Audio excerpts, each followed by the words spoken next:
Hi சில குட்டீஸ் fat to fit girl டே 35 தான் இருக்கும். நான் சொன்னல வெயிட் இன்க்ரீஸ் ஆக நிறைய சான்ஸ் இருக்குது அப்படின்னு சொல்லிட்டு. ஏன் அப்படின்னா நான் ஒழுங்காகவே தூங்கலை இந்த பாஸ்ட் 1 வீக்காக. ஸோ அதனால் இறங்குனதுமே ஏறிடுச்சு. கண்டிப்பாக வந்து நம்மளுக்கு ஒர்க் அவுட் எப்படி முக்கியமோ, ஃபுட் டயட் எப்படி முக்கியமோ, அதே மாதிரி வந்து ஈக்குவல் இம்பார்ட்டன்ஸ் வந்து நம்ம ஸ்லீப்புக்கு இருக்கணும். இல்லைன்னா நம்ம பண்ணுற ஒர்க் அவுட்டு, டயட்டு, நம்ம இவ்வளோ கஷ்டப்படுறது எல்லாமே வீணாக போயிடும்.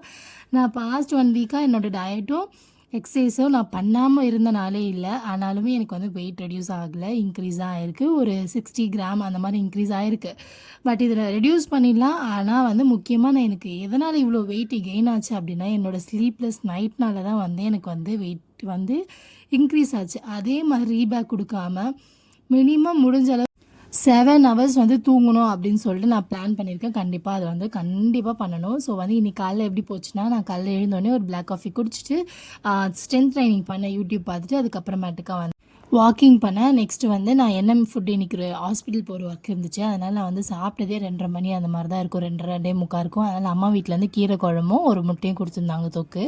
அது சாப்பிட்டு முடிச்சு அதுக்கப்புறம் நான் டின்னர் என்ன எடுத்துக்கிறது எனக்கு சுத்தமாக ஐடியாவே இல்லை. அதனால் நிறைய இருந்துச்சு வீட்டில் ஃப்ரூட்ஸு, அதாவது வாட்டர் மெலனு, பப்பாயா அதெல்லாம் இருந்துச்சு. ஸோ அதெல்லாம் கட் பண்ணி நல்லா கிண்ணமாக வச்சு நானும் தாரிகா ஹஸ்பண்ட் 3 பேருமே சாப்பிட்டோம். சாப்பிட்டுட்டு ராஜ்மாவும் நைட்டு வந்து ஊற வச்சுருந்தேன். ஸோ அது வேஸ்ட்டாக போய்டும் அப்படின்னு சொல்லிட்டு வேக வச்சு அது ஒரு ஒரு ஒரு பவுல் வந்து எடுத்து சாப்பிட்டுட்டோம்.